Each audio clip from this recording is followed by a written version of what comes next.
Hello everyone, welcome to my channel. जहाँ भी रहें खुश रहें और दूसरों की खुशी का ख्याल रखें। आज मैं अपने स्मॉल किचन का टूर करवाऊंगी। अपनी चीज़ों को कैसे ऑर्गेनाइज करके रखती हूँ और थोड़ी बहुत नई चीज़ों से नई लुक में तब्दीली करूँगी। आप भी अपने हिसाब से किचन को अच्छे से ऑर्गेनाइज कर सकते हैं। बात ज़्यादा पैसों की नहीं होती।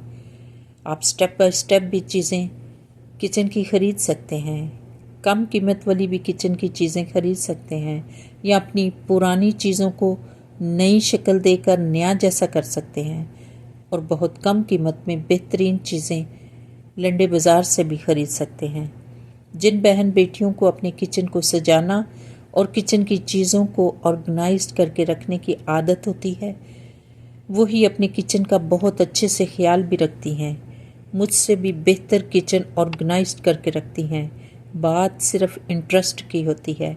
जो बहन बेटी किचन की सफाई और चीज़ों को अच्छे तरीके से संभाल कर रखने वाली होती हैं, वही बहुत सलीकामंद औरत समझी जाती हैं। चलें किचन टूर करवाती हूँ।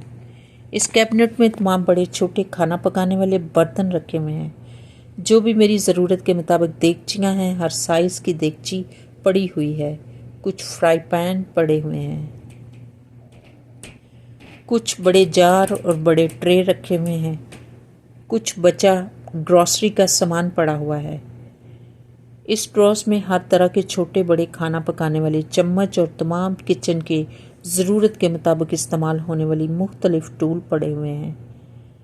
Apple cutter, pizza cutter, egg cutter, कद्दूकश, सवैयाँ बनाने वाली मशीन, कबाब के लिए सीख और भी इसी तरह के किचन में इस्तेमाल होने वाली मेरी ज़रूरत के मुताबिक चीज़ें रखी हुई हैं। इस कैबिनेट में हर तरह के मसाले वगैरह रखे हुए हैं जिनको मैं खाना पकाते इस्तेमाल करती हूँ।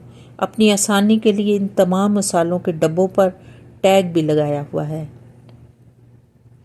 इस तरह आराम से कोई भी मसाला लेने में आसानी रहती है और ज़्यादा ढूंढने में वक्त भी ज़ाया नहीं होता। इधर दालें, ड्राई फ्रूट और सूखे मसाले पड़े रहते हैं। मेरी ज़रूरत के मुताबिक तमाम खानों में इस्तेमाल होने वाले ढेर सारे मसाले रखे हुए हैं। इधर छोटी ट्रे में टिश्यू पेपर लगाया हुआ है और हर तरह के ऑयल पड़े रहते हैं। कुकिंग ऑयल के अलावा जब कुछ फ्राई करने के बाद ऑयल बच जाता है, इस बोतल में बचा हुआ फ्राई ऑयल डाल देती हूँ। दोबारा इस्तेमाल करने के बाद ऑयल ज़ाया कर देती हूँ, क्योंकि दूसरी बार से ज़्यादा फ्राई ऑयल को इस्तेमाल नहीं करना चाहिए। इंसानी सेहत के लिए अच्छा नहीं होता। अभी बोतल खाली है। ये एग फ्राई करना होता है, फिर पैन में इस ऑयल को स्प्रे करती हूँ।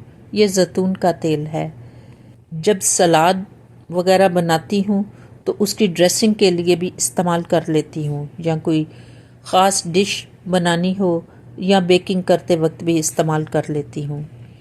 फ्रिज के ऊपर आज कुछ नई चीज़ें डेकोरेट की थी। मुझे तरह तरह के फूलों और डेकोरेशन का बहुत शौक़ है, इसलिए मैं कुछ वक्त के बाद चीज़ें नई और नई जगह तब्दील कर देती हूँ। इससे एक नई लुक और पॉजिटिविटी आती है और देखने में और किचन के काम खुश होकर करने को भी दिल करता है और किचन सजा हुआ भी बहुत खूबसूरत लगता है। ये छोटा स्टैंड बड़े काम का है। इसको लाई थी, इस पर ख़ास किचन के मसाले रखूँगी और डेकोरेशन की चीज़ें रखूँगी। पर मैंने चाय के कप, छुरियाँ और भी छोटे फ़र्क बर्तन रखे हुए हैं और सबसे नीचे चाय वाले पैन रखे हुए हैं। इधर धोकर बर्तन नहीं रखती। डिश वॉशर में ही बर्तन खुश्क हो जाते हैं, तब मशीन से निकाल कर इधर के बर्तन इधर और कैबिनेट के बर्तन कैबिनेट में रख देती हूँ। कभी कभार धोकर भी रख देती हूँ। इधर सब्जियाँ काटने वाला कटिंग बोर्ड रखा हुआ है। हाथ साफ करने वाला तौलिया रखा हुआ है। इधर छोटे छोटे किचन में इस्तेमाल होने वाली चीज़ें हैं जो वक्त पर आसानी से मिल जाती हैं। छुरी तेज़ करने वाला टूल, खाना पकाने वाले कुछ चीज़ें हैं और चीज़ों को नापने के लिए कप, उबले आलू या कुछ सब्ज़ी वगैरह या मसाले को मिक्स करने के लिए इसको इस्तेमाल किया जाता है। खाना पकाते इन सब चीज़ों की मुझे ज़रूरत पड़ती रहती है, तो आराम से मुझे मिल जाती हैं। साथ में माइक्रोवेव रखा हुआ है। इस कैबिनेट में कुछ बर्तन और कुछ फ़र्क साइज़ेस की डिशेस रखी हुई हैं। इधर तमाम मिक्स बर्तन रखे हुए हैं। कुछ किचन की ज़रूरत की चीज़ें छोटी रखी हुई हैं। तमाम बर्तन अपनी ज़रूरत के मुताबिक रखे हुए हैं। इस खाली जगह में एक कोने में किचन के ट्रैश के लिए बास्केट रखी हुई है। ये छोटी टेबल एंड चेयर्स हैं। कुछ ग्रॉसरी का मिक्स सामान रखा हुआ है। मुख्तलिफ़ किस्म की बॉटल्स रखी हुई हैं, जैसे अचार, सिरका, टमाटो केचप, कुछ टिन और इसी तरह के मिक्स चीज़ें पड़ी हुई हैं। इधर ज़रूरत के मुताबिक इलेक्ट्रॉनिक मशीन पड़ी हैं। जब इनकी ज़रूरत होती है इस्तेमाल करने के बाद वापस इधर रख देती हूँ। पाँव साफ़ करने वाला मैट रात को ही धो लिया था, अब सूख चुका है। पाँव साफ़ करने के लिए ये मैट इधर बिछा रहता है। इस वाले ड्रॉज में बेलन, रोटी वाला खुशका, कुछ खाना पकाने वाले बड़े चम्मच रखे हुए हैं। इस छोटे बैग में छोटी छुरियाँ रखी हुई हैं, कुछ बाहर इस्तेमाल करने के लिए रखी हैं, हर साइज़ के मुताबिक रखी हुई हैं। गोश्त को छोटा करने के लिए टोका भी रखा हुआ है। ये तमाम चीज़ें अपनी ज़रूरत के मुताबिक रखी हुई हैं। कल मैंने किचन को अच्छे से डीप क्लीन कर लिया था।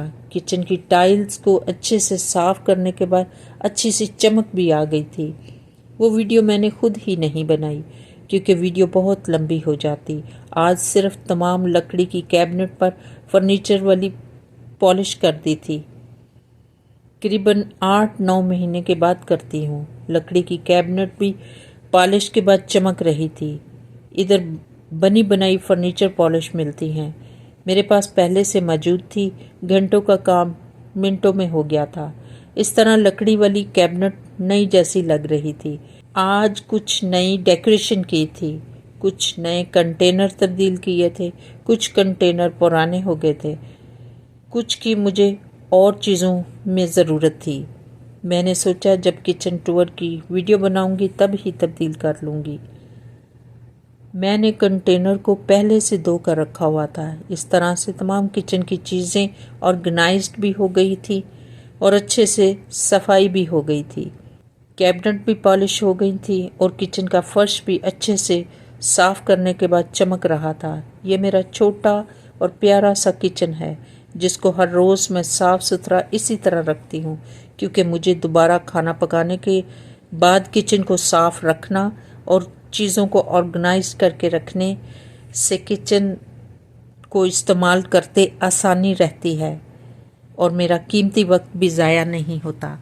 बहुत अच्छे से किचन साफ़ करने और सजाने के बाद आपने भी मेरे किचन का टूर कर लिया है। अब आप भी मुझसे ज़्यादा अच्छे से अपने हिसाब से अपना किचन ऑर्गेनाइज कर सकते हैं। जो भी आपके किचन को देखता ही रह जाए। मेरी वीडियो में कुछ भी अच्छा लगा हो, लाइक, सब्सक्राइब और शेयर कर दें। मेरी वीडियो को देखने सुनने वाले बहन भाइयों और बेटे बेटियों का मैं शुक्रिया करती हूँ। अच्छे कमेंट करने वालों का मैं दिल से शुक्रिया करती हूँ और नए आने वालों के लिए भी यही उम्मीद रखती हूँ। अब इजाज़त चाहती हूँ। एक नई सुबह और नए व्लॉग के साथ फिर मिलेंगे। Thank you very much and God bless you all.